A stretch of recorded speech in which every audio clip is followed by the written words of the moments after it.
हे आज इथे मी एक शेतीचा प्लॉट केलेला आहे. त्यामध्ये हा वांग्याची लागवड केलेली आहे. तर ह्या वांग्यामध्ये भाजीपाला मी इतकाच लावलेला आहे की आपल्याला जेवढा हाताखाली भाजीपाला स्वतः विकता येईल तेवढ्याच भाजीपाल्याची लागवड केलेली आहे. जास्त भाजीपाला जर विकला तर सगळा मार्केटमध्ये जर भाव कमी झाला तर भाजीपाला तसाच कमी भावात विकला जातो. त्याच्यामुळे शेती करायची अशी ठरवलेली आहे की आपल्याला जेवढा स्वतःला भाजीपाला विकता येईल तेवढाच भाजीपाला करायचा. 2 कॅरेट विकत असले तर 2च कॅरेट पिकवायचे प्रत्येक भाजीपाला. वांग्याचे 2 कॅरेट, टमाट्याचे 2 कॅरेट, गवार 2 कॅरेट, भेंडी 2 कॅरेट, मिरची 2 कॅरेट, दुधी भोपळा 2 कॅरेट. हे बघा, ह्या प्रकारे आत्ता मी नवीन लागवड केलेली आहे आणि एक नवीन माझा एक छोटासा प्लॉट बनवलेला आहे की आपल्याला जेवढं स्वतः विकता येईन स्वतः हातकाट्यावर तेवढी शेती करायची ठरवलेलं आहे. आणि मी जी हे थोडे वांगे केलेले आहेत तर वांगे मोठाले होस तर त्याच्यामध्ये आंतरपीक घेतलेलं आहे आणि त्या आंतरपिकामध्ये मी एक कोबू, फ्लावर आणि कांद्याची निवड केलेली आहे. तर हा एक माझा प्रयोग आहे. हे बघा, ह्या प्रकारे वांग, कोबू, कांदा आणि हे फ्लावर. हे बघा, अशा प्रकारे फ्लावरची केलेली आहे लागवड. आणि हा एक नवीन प्रयोग केलेला आहे. हे अशा 1 2 3 4 5 6 7 या वांग्याच्या 7 रांगी केलेल्या आहेत. 7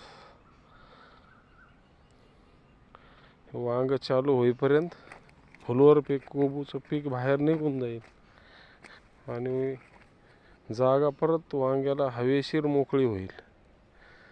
कांदे पण निघल्या जातील. असा नवीन प्लॅन केलेला आहे मी. एक शेती करायची, स्वतः जेवढं विकता येईल तेवढंच पिकवायचं ठरवलेलं आहे भाजीपाल्याच्या पिकाबाबतीत.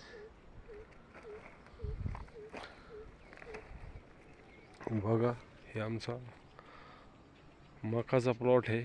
घरी म्हशी आता दुधासाठी, दूध आहे म्हशीचं 50 लिटर. त्याच्यासाठी मकाचा प्लॉट केलेला आहे. खाली ऊसाचा प्लॉट आहे. पण भाजीपाल्याचा जेवढा विकता येईल तेवढाच पिकवायचा असं ठरवलेलं आहे. त्यानंतर मी इथं एक वांग्यासारखेच 500 झाडं मिरचीची लागवड केलेली होती. परंतु त्याला सगळ्या बोकडा ह्या रोगाचा प्रादुर्भाव झाल्यामुळे हे बघा, मिरचीला बोकड्या रोगाचे खूप त्रास होतो आणि वांग्याला अळीचा त्रास होतो. असं शेतकऱ्याला शेती पिकवायची म्हणजे काय सोपं काम नाही. तर मी इकडे परत वालाचा छोटासा वालाचा पण प्रयोग केलेला आहे. वाल, कोबू. ते कोबू निघाल्यानंतर इथं वाल राहील. अशा प्रकारे नियोजन केलेलं आहे. मिरच्या केल्या होत्या परंतु मिरच्याला रोग झाला. तर आता त्या मिरच्यामध्ये मी पण वालाची इकडे लागवड केलेली आहे. मिरच्या आल्या तर आल्या, नाही आल्या. त्याच्यामध्ये वाल तयार झाल्यानंतर वालाला मांडव हातरायचा आणि वाल आणि वांगी. त्याच्यानंतर इकडे दुसरीकडे भेंडी, गवार याचा मी प्रयोग करणार आहे, त्याची लागवड करणार आहे. अशा पद्धतीत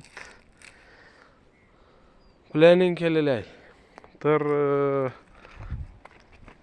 पुढं हा प्लॉट कसा होईल याच्यानंतर तुम्हाला मी हे यूट्यूबमार्फत आता मी नवीनच ही थोडी माहिती चालू केलेली आहे. नवीन चालू केलेला आहे माझा चॅनल.